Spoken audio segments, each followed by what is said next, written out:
어느 곳을 향해 배를 저어야 할지 모르는 사람에게는 어떠한 바람도 순풍이 아니다. 프랑스의 사상가 미셸 몽테뉴는 인생의 방향이라는 글을 남겼습니다. 순풍이란 배가 가고자 하는 방향으로 불어서 항해를 돕는 바람을 말합니다. 하지만 방향이 정해지지 않으면 아무리 좋은 바람이 불어도 사실은 의미가 없는 것이지요. 우리는 인생을 살면서 늘 순풍을 기다립니다. 하지만 그 전에 인생의 방향과 비전부터 정해야 합니다. 내가 가야 할 곳은 어디인지, 그곳에 가면 무엇을 만날 수 있을지, 그것의 진정한 가치는 무엇인지, 목적지가 정확하면 어떤 바람도 순풍으로 이용할 수 있습니다. 때로는 폭풍이 불지만 유능한 선장은 그마저도 목적지에 이르게 하는 순풍으로 이용합니다. 여러분 안녕하세요. 반갑습니다. 겸재명리학연구원입니다. 이 영상을 시청하시는 여러분, 인생의 비바람과 폭풍이 그치고 훈훈한 순풍이 불어 생각했던 대로 모두 순조롭게 목적지에 이르시기를 기원합니다.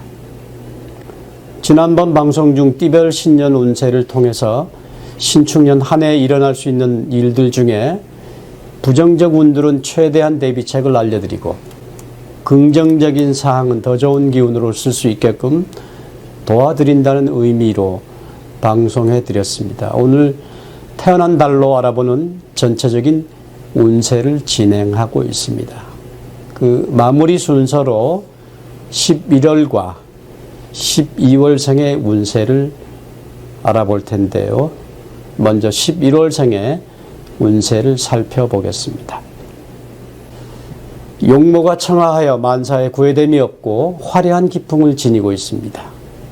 총명한 두뇌로 만인의 사랑을 받아 어려움에서 벗어나고 가문을 다시 일으켜 세우는 권토중래의 기상이라고 말할 수 있습니다. 엄동설안의 차가운 백설 위에 비치는 눈부신 햇빛의 영롱함은 현실적 감각에 세련된 분위기를 자아내지만 바야흐로 동지의 절기에 접어드는 때이므로 차가운 음은 물러가고 따스한 양기가 지면 깊숙이 스며들어 다가올 춘절의 훈풍을 고요히 기다리고 있는 모양입니다. 이와 같은 절기의 현상은 속박을 증오하는 자유와 고도의 이성적 쾌락을 사랑하는 낙천성으로 이어지기도 합니다. 따라서 얼어붙은 대지 위에 비치는 강렬한 태양은 곧 민감하고 자유로운 이성과 관능의 순간적 긴장을 동시에 상징하며 나아가 마음 한 구석에는 약한 자를 도와 강자를 응징하는 정의의 사도로서 묻 사람 위에 군림하고자 하는 변화무쌍한 자신 특유의 운명성을 걷는 사람이 많습니다. 때문에 가정적으로도 일상적이고 평범한 정도의 생활에는 쉽게 만족할 수 없고 일단 자신이 소망하는 사회적인 출세나 재물에 파묻힘으로써 충분한 만족을 느낄 수 있습니다. 나아가서는 남이 보기에 부러울 정도의 생활을 영위하고 있는 것 같지만 그 실상은 마음 한 구석이 텅 빈 것 같은 공허감으로 현실 생활 그 자체에서 은근한 고독을 느끼는 사람이 많습니다. 이상의 지향이 높은 만큼 남다른 고통과 방황도 따르지만 일단 인생의 목표가 결정되면 직업의 귀천을 막론하고 오직 목표를 향하여 쏜살같이 돌진하는 강한 특성을 갖고 있습니다. 남녀를 불문하고 성격적으로 어떤 일이든 자신이 아니면 그 일을 해낼 수 없다는 자부심으로 인생을 살아가지만 대부분 처음과 끝이 고르지 못하고 운명성은 순간적 파장을 일으켜 일의 처음과 끝을 고르게 매듭짓지 못하는 단점도 있는 사람이 많습니다. 역상으로 자는 얼어붙은 겨울 하늘에 한 줄기 따스한 햇빛이 비치는 형상으로서 운세는 변화를 벗어난 개혁에 가깝다고 말할 수 있습니다. 성격은 급하고 소심한 듯 하지만 매사에 용기를 잃지 않고 끝까지 밀고 나가는 박력도 숨어있는 까닭에 자신이 저지른 일에 대해서는 절대 후회하지 않는 기질입니다. 다만 어두운 음기가 서서히 물러가고 밝은 양기가 처음으로 발생하는 절기의 탓으로 한때 지독한 고생이 있어야만 행운의 복을 더욱 오래도록 보존할 수 있는 묘한 특징이 있다 하겠습니다. 19세, 25세가 조금 불안하고요. 33세부터 44세의 불운의 함정이 또 있습니다. 매년 3월, 6월, 9월, 11월이 변화의 운기가 있는 달입니다.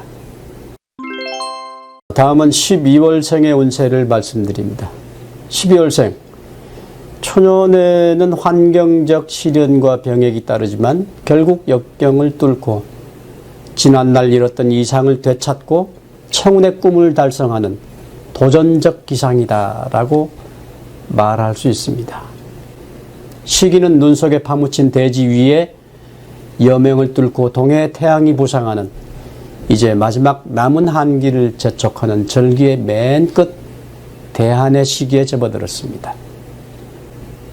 겨우내 매서운 눈과 바람 속에 온갖 풍상을 다 겪고도 얼어붙은 지면을 세차게 뚫고 싱싱히 피어나는 인동초와도 같이 풍우에도 쓰러지지 않는 강인한 성격의 소유자라고 하겠습니다.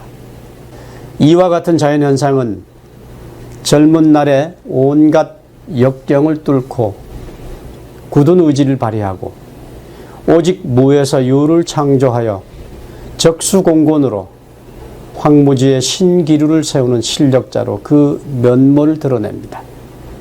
따라서 평소에는 보잘것없고 온순한 듯 하지만 일단 자기의 마음속에 목표가 정해지면 강력한 정신력을 발휘해 절벽이라도 뛰어넘을 수 있는 집착력을 지니고 있습니다.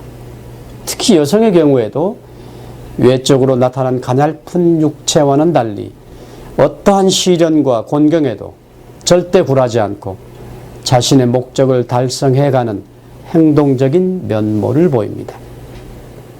때문에 한번 마음먹으면 성취하지 않고는 못 배기는 비장한 각오와 격렬한 열정을 품고 있는 사람이기도 합니다. 역상으로 축은 눈 덮인 겨울산에 영롱한 달빛을 받아 아름다운 설광이 나타나는 형상으로 문해적 재능이 다양한 천품을 타고났습니다. 대망의 이상으로 인해서 가끔 운명적 불운에 휩싸일 때는 염세적 좌절에 빠져서 극한적인 타락도 불사합니다. 도박이나 마약 중독 같은 경우죠. 또한 사소한 일에도 예리한 신경이 작용하여 외부적으로 웃음을 잃어버린 듯 차가움을 보이기도 합니다. 특히 12월생은 성공보다는 본질적인 향상을 추구하고 오늘의 괴로움보다 내일의 희망을 중요시하며 현실적으로 자신이 남에게 초라하게 보여지는 것을 가장 비극적으로 생각하는 사람입니다. 따라서 겉은 화려하고 명랑한 듯 보이지만 심성은 늘 고독한 사람이 많습니다. 항상 희망에 부풀어 있지만 개운의 시기는 늦은 편입니다. 정직하고 검소하게 재물을 모아가는 정신이 깃들어 있으므로 중년 이후에 행복한 생활을 하게 됩니다. 가끔 퇴행적 시간을 걷게 되지만 자신을 냉정히 성찰하여 진퇴양난의 고비에서 결국 화려한 인생의 문을 열게 됩니다. 26세, 36세, 46세 실패의 그늘이 있고요. 25, 38, 43, 54세가 개운의 시기입니다. 또한 매년 1월, 4월, 6월, 12월이 변화의 운기가 되겠습니다. 지금까지 태어난 달로 보는 운명으로 11월생, 12월생들의 운에 관해서 전체적으로 살펴봐 드렸습니다.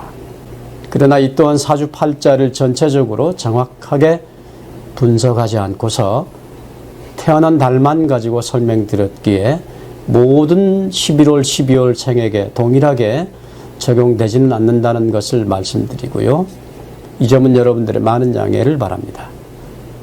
자세한 운세가 궁금하신 분은 겸재명리학연구원에 문의 주시면 대면 또는 전화 상담으로 자세하게 상담 받아보실 수 있겠습니다. 다음에도 여러분들에게 유익한 정보를 갖고 다시 만나 뵙겠습니다. 건강하시고 늘 행운이 함께 하기를 기원합니다. 감사합니다.